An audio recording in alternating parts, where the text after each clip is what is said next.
ओम श्री गणेशाय नमः। श्री शिव महापुराण चतुर्थ कोटि रुद्र संहिता 5वां अध्याय। इस अध्याय में हम जानेंगे रेवा नदी के तट पर स्थित विविध शिवलिंग महात्म्य वर्णन के क्रम में द्विज दंपत्ति का वृत्तांत।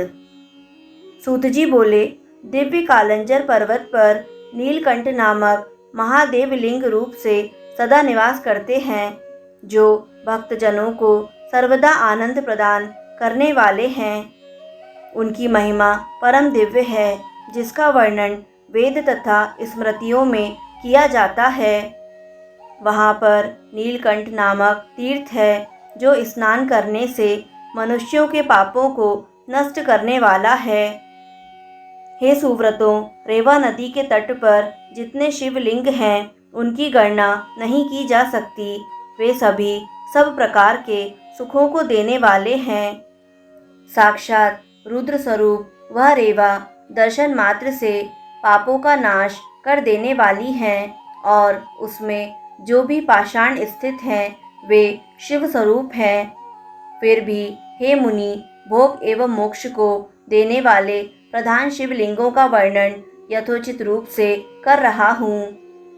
वहाँ आर्तेश्वर नामक लिंग है, जो सभी पापों को दूर करने वाला है। इसी प्रकार परमेश्वर एवं सिंहेश्वर नामक लिंग भी कहे गए हैं। इसी प्रकार वहाँ पर सर्मेश्वर, कुमारेश्वर, पुंडरीकेश्वर एवं मंडपेश्वर नामक लिंग भी हैं।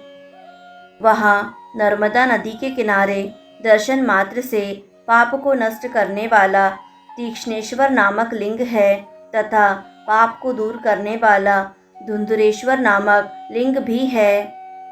शूलेश्वर, कुंभेश्वर, कुबेरेश्वर तथा सोमेश्वर नामक लिंग भी प्रसिद्ध है। नीलकंठ तथा मंगलेश तो महामंगल के स्थान ही हैं। महाकपीश्वर महादेव की स्थापना स्वयं हनुमान जी ने की थी। इसी क्रम में करोड़ों हत्याओं के पाप को नष्ट करने वाले, संपूर्ण कामनाओं का फल प्रदान करने वाले और मोक्षदायक नंदिक देव भी कहे गए हैं। जो अति प्रसन्नता पूर्वक नंदिकेश्वर का पूजन करता है, उसे संपूर्ण सिद्धियां नित्य प्राप्त होती हैं, इसमें संशय नहीं है। हे श्रेष्ठ मुनियों, वहाँ रेवा नदी के तट पर जो स्नान करता है, उसकी समस्त इच्छाएं पूर्ण हो जाती हैं तथा उसके सारे पाप नष्ट हो जाते हैं। ऋषिगण बोले, उस नंदिकेश्वर लिंग का ऐसा महात्म्य क्यों है? आप इस समय कृपा करके उसे बताएं। सूत जी बोले, हे ऋषियों, आप लोगों ने बड़ा उत्तम प्रश्न किया। इस विषय में मैंने जैसा सुना है वैसा कह रहा हूँ। शौनक आदि आप सभी मुनि लोग आदर पूर्वक सुनिए। पूर्व समय में युधिष्ठिर के प्रश्न करने पर ऋषिवर व्यास जी ने जैसा कहा था, वही बात मैं आप लोगों के स्नेह के कारण कह रहा हूँ। रेवा अर्थात नर्मदा नदी के पश्चिमी तट पर कर्णिकी नामक एक नगरी विराजमान है, जो संपूर्ण शोभा से युक्त है और चारों वर्णों से भरी पड़ी है। वहीं उतथ्य के कुल में उत्पन्न कोई श्रेष्ठ ब्राह्मण रहता था। वह अपनी पत्नी को अपने 2 पुत्रों को सौंपकर काशी चला गया। वह विप्र वहीं पर मर गया। जब उसके पुत्रों ने यह समाचार सुना, तो दोनों पुत्रों ने उसका श्राद्ध आदि कृत्य कर दिया। पुत्रों का हित चाहने वाली उसकी पत्नी ने अपने बालकों का लालन पालन किया। पुत्रों के बड़े हो जाने पर उसने कुछ धन बचाकर शेष धन का बंटवारा कर दिया। उसने कुछ धन अपने मरण कृत्य के लिए सुरक्षित कर अपने पास रख लिया। कुछ समय बीतने पर, मरणासन होने पर, उस ब्राह्मणी ने अनेक प्रकार के पुण्य कार्य किए, किंतु हे द्विजों, देव योग से वह ब्राह्मणी मरी नहीं। जब देववश उन दोनों की माता के प्राण नहीं निकले, तब माता के उस कष्ट को देखकर उसके दोनों पुत्रों ने कहा। पुत्र बोले, हे माता, अब किस बात की कमी रह गई है जिससे आपको यह महान कष्ट मिल रहा है? आप शीघ्रता से हमें बताएं, हम लोग प्रेम पूर्वक उसे करेंगे।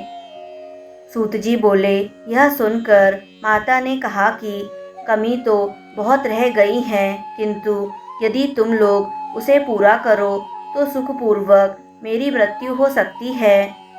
तब उसका जो ज्येष्ठ पुत्र था उसने कहा कि आप बताइए, मैं उसे अवश्य पूर्ण करूँगा।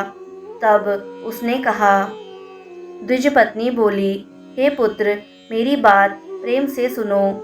पहले मेरी इच्छा काशी जाने की थी, किंतु वैसा नहीं हो सका और अब मैं मर रही हूँ।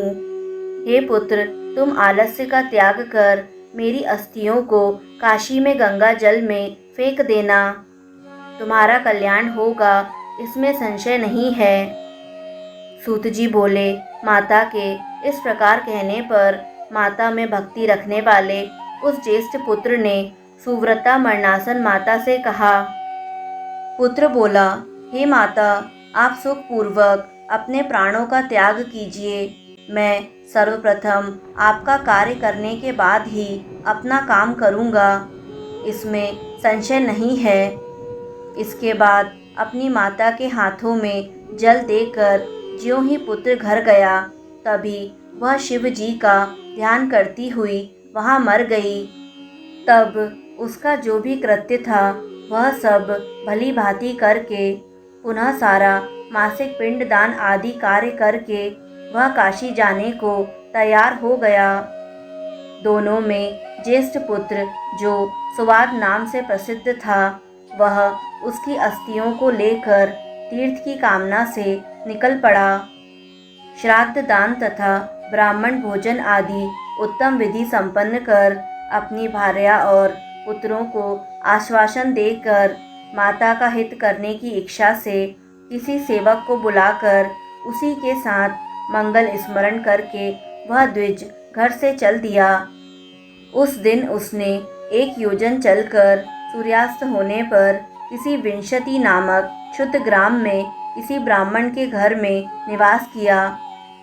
उसके बाद उस द्विज ने विधि पूर्वक संध्या आदि सत्कर्म किया और अद्भुत क्रियाकलाप वाले शंकर की स्तुति आदि की। इस प्रकार सेवक के सहित वह ब्राह्मण वहाँ रुका रहा और 2 मुहूर्त भर रात बीत गई। हे मुनियों, इसी बीच वहाँ जो आश्चर्यमयी घटना घटी उसे आप लोग आदर पूर्वक सुनिए, मैं आप लोगों को बता रहा हूँ। इस प्रकार श्री शिव महापुराण के अंतर्गत चतुर्थ कोटि रुद्र संहिता में नंदिकेश्वर महात्म्य में ब्राह्मणी मरण वर्णन नामक 5वां अध्याय पूर्ण हुआ। दोस्तों, यदि आपको शिव महापुराण का यह अध्याय पसंद आया तो वीडियो को लाइक करें। कोटि रुद्र संहिता के अगले अध्याय निरंतर सुनने के लिए यूट्यूब चैनल आध्यात्मिक कथाएं को सब्सक्राइब करें और बेल आइकन पर प्रेस करें। कमेंट में हर हर महादेव अवश्य लिखें।